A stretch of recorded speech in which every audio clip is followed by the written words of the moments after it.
Rahulsu mabu ahanba ubada liklamgi tangang-tangangba thazagumbi maithong wang chawbi sabana hai humduna chatpa sathek kaya adu khangning ningsing lubada phazari haiduna khanjariba fashion da tauduna modeling gi dolanda hingliba Priti gi phazabadi singthana famleiramdre Rahul gi mitta Priti na phana phazaba oiramlabasu liklamgi samna ama phawba yauba ngamlamde Asumna Priti du airport tagi laururaga halakli Numidangi chak ising chanabani haiduna Gambirgi nupina machasing amadi Rahulga Pritiga su kauraktuna chak chananaba dining table aduda kanna semsari matang aduda Pritina Uncle aina haibado kamai tawdoino Nang na haiba haidi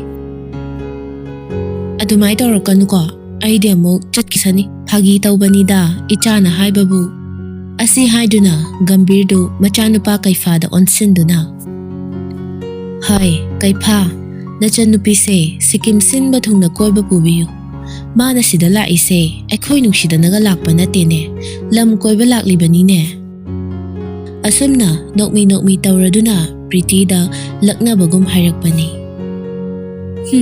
Aina uncle hoi nushide hargra baba Adumainaga harakanu ko ai chatkisani chatkrora aya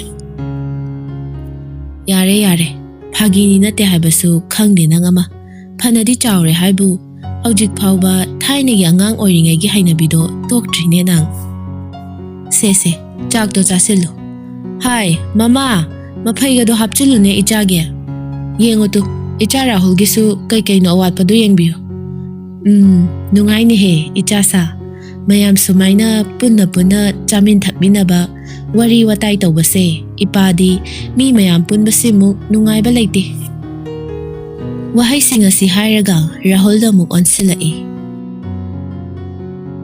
Ichanupa nang yumse na yumak ni khangadabani ko nangi awada pa leirasune leiriba mayam sida adum hayu koiganu napado aigi nungshikhraba marupni Masune mafam sida leiraga aiga college amatada taminarakkhibani lairik laisuda thawa yam yawbani made active service su yam pamjabani adubu noigi ipuga ibenga duna macha mathanta yawani lanphamda thawai mangkhiba yaroi haidana ne namdana active service da changhankhidabani asi hairaga Gambirdu mathanta noktuna asumna mu makhatarai Noigi imado adusu napana sida leiringaidane khangnakhibani namado kasarningol oirasune mafam sida mani amagi yumdane yam kuina leirami nungsida matamdo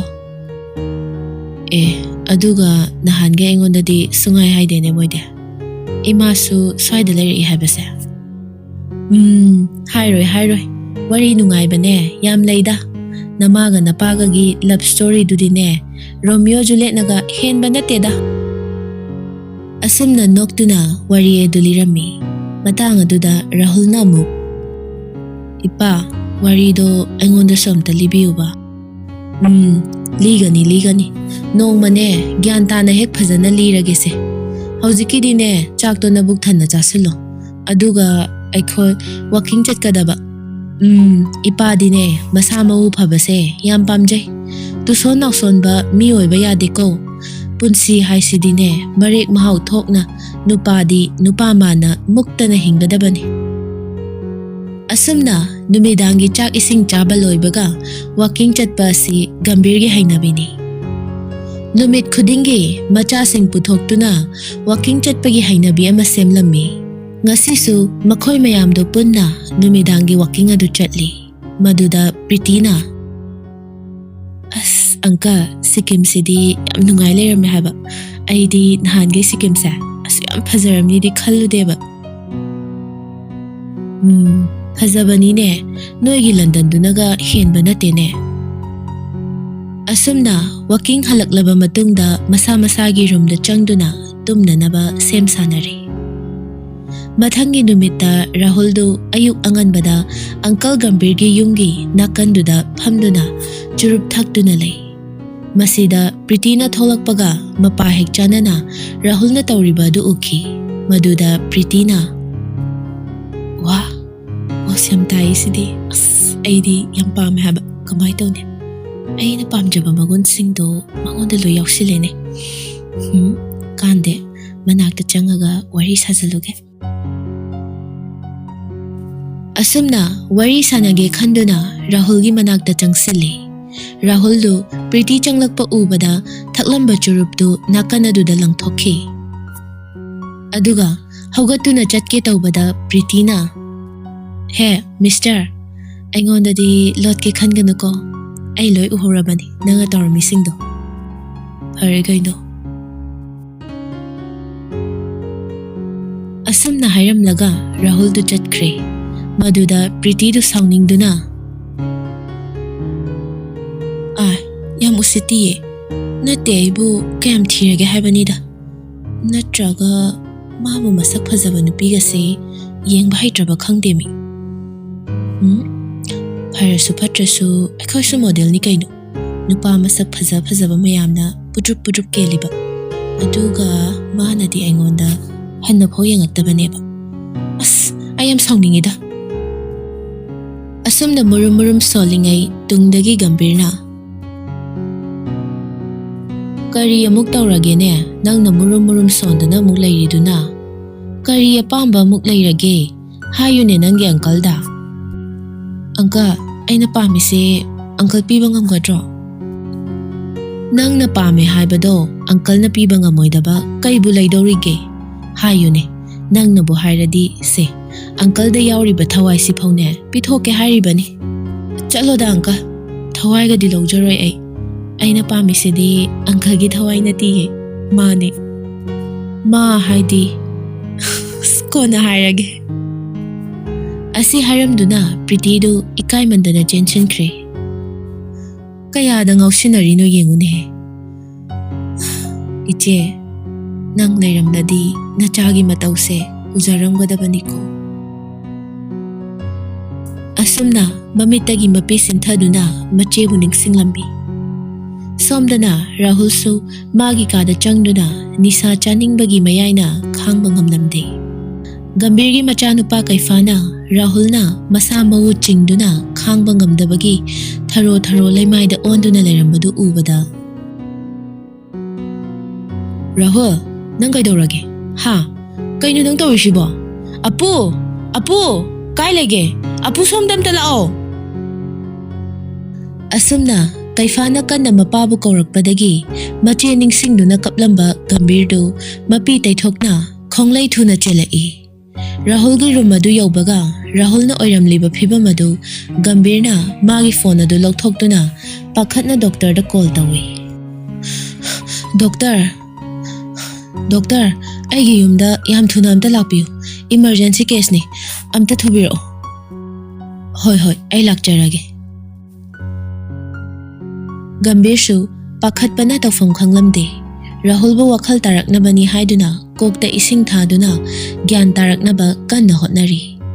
Rahul gi mawong asi ubada imungi mi pumba pungak hek ngai. Pritina amuka hena sungai. Matang aduda Priti du matomta khanjay. "Asuk yam phajaba, asuk yam na gyan taba mana sumai tawramgani di aidi khanbu khaludene. Yam nungaiti. Magi matause ubada ay yam kapning. Sibu kamay tawrino khangdemi. Kamay tawni aidi." Asumna charang naringai Dr. Shulaktuna pangthanaba hidak ama kapsilaga Rahul adu tumhankre.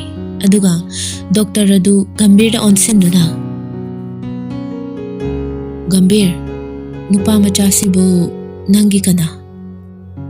Aigi Imphalgi itaw amagi machani. Ichagumbani haiba tare. Angangse phattaba chinjak khara sijinai haibasidi hanadagi khangbibra?" "Hoi doctor, aingonda wafamse hana hairakre. Maram aduna mafamsida lainaba tharaklibani. Kuidri mana sida leirakpasu numit nini humni khakta ngairi. Angangse phattaba angangdi nate. Itawdusu yamna chamna hingjabani. Adubu naha oibagi nungsiningwalgi maramda wakhal warakpa ngamdabadagi horakhibani.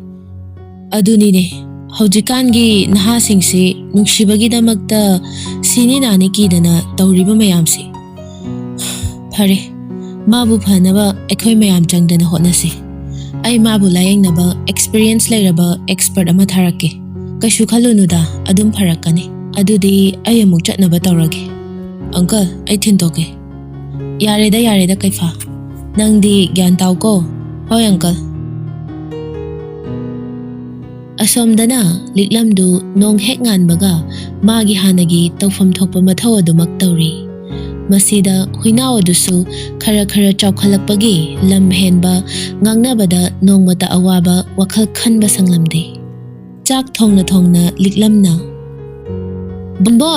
ꯕꯣꯟꯕꯣꯟ ꯁꯤ ꯑꯉꯥꯡꯁꯤꯅ ꯀꯥꯏꯗ ꯑꯃꯨꯛ ꯆꯠꯈ꯭ꯔꯖꯥꯠꯅꯣ ꯈꯪꯗꯦꯕ ꯑꯁꯨꯝꯅ ꯉꯥꯡꯗꯨꯅ ꯆꯥꯛ ꯑꯗꯨꯁꯨ ꯊꯣꯡꯂꯤ school ꯆꯠꯅꯅꯕꯒꯤ ꯃꯐꯤꯁꯨ ꯂꯣꯏꯁꯤꯜꯂꯤ ꯑꯉꯛꯄꯅꯤ ꯀꯌꯥꯗ ꯈꯦꯠꯅꯔꯤꯕ ꯔꯥꯍꯨꯜ ꯑꯃꯗꯤ ꯂꯤꯛꯂꯝꯒꯤ ꯄꯨꯟꯁꯤ ꯃꯍꯤꯡ ꯃꯄꯥ ꯃꯃꯥꯒꯤ ꯐꯤꯖꯤꯒꯤ ꯃꯅꯤ ꯑꯣꯏꯔꯤꯕ ꯃꯔꯟ ꯃꯊꯨꯝꯅ ꯑꯋꯥꯠꯄ ꯂꯩꯇ꯭ꯔꯕꯁꯨ ꯅꯨꯡꯁꯤꯕ ꯑꯃꯒꯤꯗꯃꯛꯇ ꯇꯥꯡꯂꯕ ꯄꯨꯟꯁꯤ ꯑꯔꯦꯝꯕꯗ ꯀꯣꯡꯒꯣꯜꯒꯨꯝꯅ ꯇꯥꯎꯔꯤ ꯑꯗꯨꯒ ꯁꯣꯝꯗꯅ ꯂꯤꯛꯂꯝꯗꯨ ꯃꯔꯟ ꯐꯅ ꯂꯩꯖꯗ꯭ꯔꯕꯁꯨ ꯂꯥꯏꯔꯕꯤ ꯂꯨꯈ꯭ꯔꯥꯕꯤ ꯃꯆꯥ ꯑꯣꯏꯖꯔꯕꯁꯨ ꯑꯆꯧꯕ ꯃꯪꯂꯥꯟꯒꯤ ꯗꯣꯂꯥꯟꯒꯨꯝꯅ ꯂꯥꯏꯔꯕ ꯈꯥꯡꯄꯣꯛꯁꯪ ꯑꯗꯨꯗ ꯃꯤꯀꯨꯞ ꯑꯃ ꯐꯥꯎ ꯑꯋꯥꯕ ꯋꯥꯈꯜ ꯈꯟꯒꯦ ꯍꯥꯏꯕꯒꯤ ꯃꯇꯝ ꯐꯥꯎꯕ ꯂꯩꯇ꯭ꯔꯤ ꯔꯥꯍꯨꯜꯒꯤ ꯃꯃꯥꯅ ꯃꯤꯀꯨꯞ ꯈꯨꯗꯤꯡꯒꯤ ꯃꯆꯥꯕꯨ ꯅꯤꯡꯁꯤꯡꯗꯨꯅ ꯍꯧꯈ꯭ꯔꯕ ꯀꯌꯥ ꯑꯗꯨ ꯃꯥꯡꯗ ꯇꯥꯕꯒꯨꯝ ꯅꯧꯍꯧꯅꯅ ꯅꯤꯡꯁꯤꯡꯗꯨꯅ ꯂꯦꯞꯄ ꯂꯩꯇ ꯄꯤꯔꯥꯡꯒ ꯂꯣꯏꯅꯅ ꯔꯥꯍꯨꯜꯅ ꯑꯉꯥꯡ ꯑꯣꯏꯔꯤꯉꯩꯗ ꯐꯪꯈꯤꯕ ꯁ꯭ꯄꯣꯔꯠꯁꯀꯤ ꯃꯦꯗꯜ ꯁꯥꯔꯇꯤꯐꯤꯀꯦꯠꯁꯤꯡ ꯑꯗꯨ ꯌꯦꯡꯗꯨꯅ ꯂꯩꯔꯝꯕ ꯑꯗꯨ ꯎꯕꯗ ꯔꯥꯍꯨꯜꯒꯤ ꯃꯄꯥꯅ ꯃꯃꯥ ꯀꯞꯀꯅꯨꯅꯦ ꯀꯔꯤꯒꯤ ꯀꯞꯂꯤꯕꯅꯣ ꯅꯆꯥꯗꯣ ꯀꯩꯁꯨ ꯇꯧꯔꯣꯏꯅꯦ ꯍꯧꯖꯤꯛꯇꯤ ꯃꯌꯥꯝ ꯆꯪꯗꯅ ꯃꯥꯕꯨ ꯀꯟꯅ ꯂꯥꯌꯦꯡꯂꯤꯗꯅ ꯀꯞꯀꯅꯨ ꯀꯔꯤꯒꯤ ꯀꯞꯂꯤꯕꯅꯣ ꯅꯆꯥꯗꯣ ꯀꯩꯁꯨ ꯇꯧꯔꯣꯏꯅꯦ ꯍꯧꯖꯤꯛꯇꯤ ꯃꯌꯥꯝ ꯆꯪꯗꯅ ꯃꯥꯕꯨ ꯐꯅꯅꯕ ꯂꯥꯌꯦꯡꯂꯤꯗꯅ ꯀꯞꯀꯅꯨ ꯏꯆꯥꯗꯣ ꯀꯩꯁꯨ ꯇꯧꯔꯣꯏ ꯑꯩꯈꯣꯏꯁꯨ ꯍꯧꯖꯤꯛꯇꯤꯅꯦ ꯀꯞꯇꯨꯅ ꯂꯩꯕ ꯌꯥꯕ ꯅꯠꯇꯦ ꯀꯞꯀꯅꯨ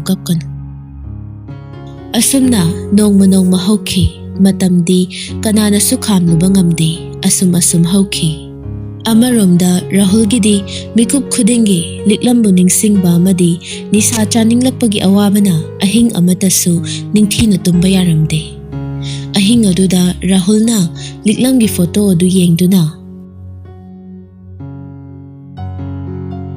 ꯂꯤꯛꯂꯝ ꯅꯪꯕꯨ ꯅꯨꯡꯉꯥꯏꯔꯤꯕꯣ ꯑꯩ ꯂꯩꯇ꯭ꯔꯕ ꯃꯐꯝꯗꯨꯗ ꯅꯪꯕꯨ ꯃꯤꯅ ꯂꯥꯛꯆꯔꯝꯒꯗ꯭ꯔꯥ ꯑꯩ ꯌꯥꯝ ꯋꯥꯔꯦ ꯑꯩ ꯅꯪꯕꯨ ꯌꯥꯝ ꯎꯅꯤꯡꯉꯤ ꯅꯪ ꯅꯤꯡꯁꯤꯡꯂꯤꯕ꯭ꯔꯥ ꯏꯕꯥꯅꯤ ꯑꯍꯥꯟꯕ ꯊꯦꯡꯅꯈꯤꯕ ꯅꯨꯃꯤꯠꯇꯣ ꯋꯥꯍꯩꯁꯤꯡ ꯑꯁꯤ ꯃꯊꯟꯇ ꯃꯔꯨꯝ ꯁꯣꯟꯗꯨꯅ ꯍꯧꯈ꯭ꯔꯕ ꯃꯈꯣꯏ ꯑꯅꯤꯒꯤ ꯑꯍꯥꯟꯕ ꯊꯦꯡꯅꯈꯤꯕ ꯅꯨꯃꯤꯠ ꯑꯗꯨ ꯅꯧꯍꯧꯅꯅ ꯃꯤꯠꯃꯥꯡꯗ ꯎꯔꯛꯂꯝꯃꯤ ꯐ꯭ꯂꯥꯁꯕꯦꯛ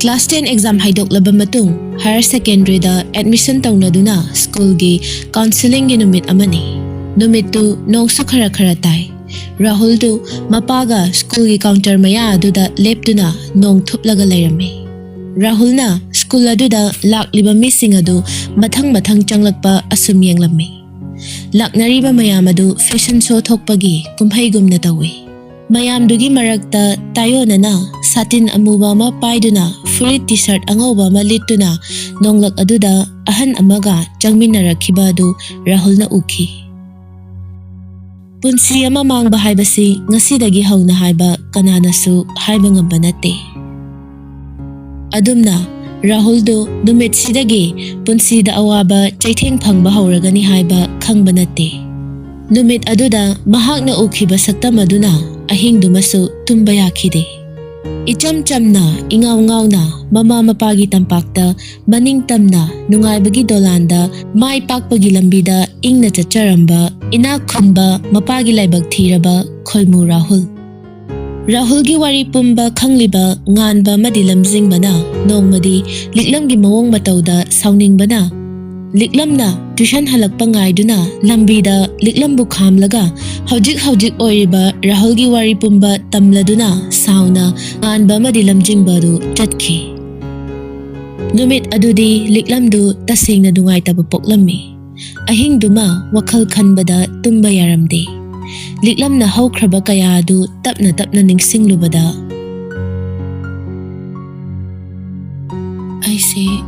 ꯐꯠꯇꯕ ꯃꯤꯅꯤꯀꯣ ꯑꯩ ꯑꯃꯅ ꯃꯔꯝ ꯑꯣꯏꯔꯒ ꯃꯈꯣꯏꯗꯤ ꯀꯌꯥ ꯋꯥꯅ ꯍꯤꯡꯂꯝꯂꯤꯕ ꯔꯥꯍꯨꯜꯅ ꯑꯩꯕꯨ ꯁꯤ ꯌꯧꯅ ꯅꯨꯡꯁꯤꯔꯝꯒꯅꯤ ꯍꯥꯏꯕ ꯑꯩ ꯁꯦꯡꯅ ꯈꯜꯂꯨꯗꯦ